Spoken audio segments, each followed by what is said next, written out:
how to write math in LaTeX.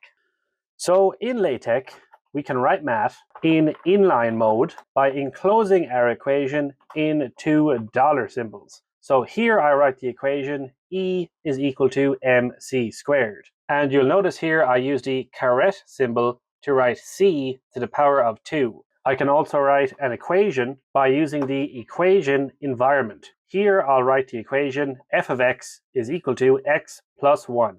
And if I build this, you'll notice we get this equation in our output, and it is a numbered equation. If I wish to reference our equation from the text, I must give it a unique label. And here I will label it as equation EQ colon my equation, and then I can reference it from the text as see my equation above in, and then here you have two options. You can either use the command ref and then pass it that unique label name, equation my equation, or you can use the equation ref command and then pass it that unique label name again. And this will just ensure that in our output, when it prints the reference, it prints it with the brackets, the same way it's numbered with the brackets above. And then it is very easy to write different types of common math functions or operators. So I could write a different expression, f of x is equal to maybe a fraction. So here I use the frac command,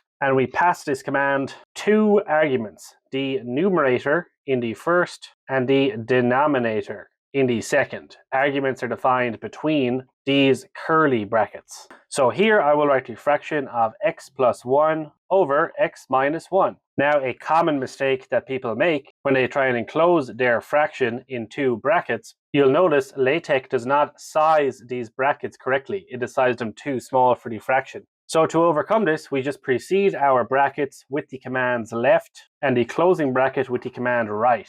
And then LaTeX will resize our brackets for the expression which is enclosed within those commands left and right. Here I'll continue this equation by multiplying it by the term x minus 1. So now, should have been small x. So now you can see this equation in our output.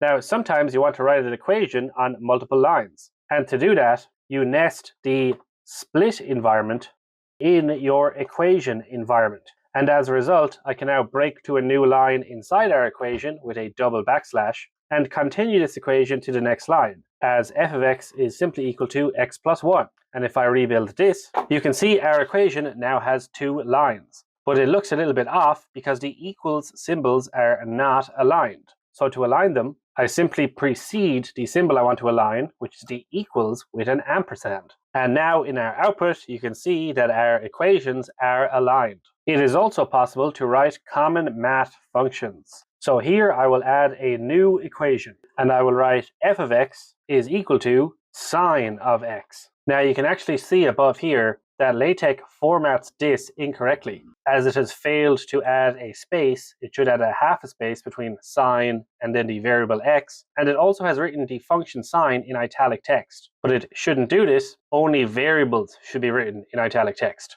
So to correct this behavior, instead of writing sine, we should use the function sine. So I just precede this with a backslash. And now you can see above, LaTeX correctly writes sine in non-italic text, and only the variable x is written in italic. And we get this little space as well between sine and x. I can also enclose x in two regular braces, and I can also write other common trigonometric functions such as tan of x, or I could change this to cos of x, and then I would get cos of x in the output.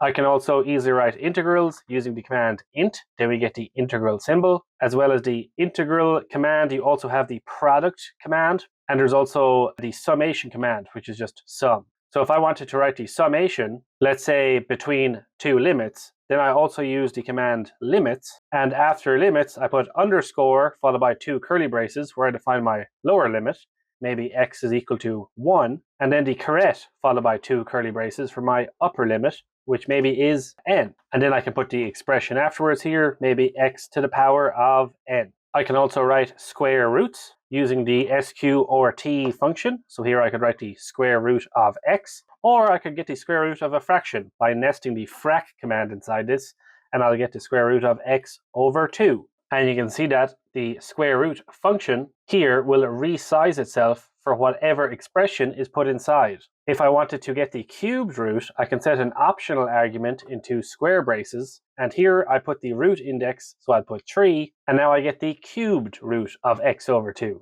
It is also possible to write logs by using the command \log. So here, if I wanted log to the base 10, I put underscore, 2 curly brackets, and then the number 10, and let's just say it's log 10 of x. Or I could also get the limit. So here I put the limit of x, or the limit as x tends towards infinity. So I have to use the commands to draw that little small arrow, which you see here. Infinity is written using the command infinity. And then after this, I can write my expression, maybe a fraction of 1 over 1 plus x. And now we have our full expression in our output. It is also possible to write Greek letters. So here I'll write some equation. Alpha is equal to beta plus delta plus pi. And you can see here for each Greek letter, such as alpha, the command is simply the Greek letter name, and you just precede it with a backslash. So long as you remember the names, you know the commands. As well as lowercase Greek letters, so I can write omega for lowercase Greek omega. I can also write the uppercase version of omega. I can simply use capital O in the command name, as you can see here, and then we get capital omega. To add text or adjust spacing, you must use certain commands. So say we write some function f of x is equal to, let's say, x squared, but this is only true for a certain region of x. So here I'll write x is less than or equal to, I use the lec command 0. You can also use the gec command for greater than or equal to, or the nec command for not equal to. But you'll notice here that LaTeX removes the space, which we have added to our equation, and it has also written the word for in italic, because it is treating each character for as variables. So what we should do instead is enclose the word for within the text command, so that now the word for is written as normal text. And to add spacing, I can use one of these spacing commands. So there's a command quad, which adds 1 em of space, which is the height of the current font. Or if I wanted to add a larger space, I can use the command qquad. Another useful one is \comma for a very thin space. So I'll revert this to qquad. And when I compile this, you see our full equation in our output.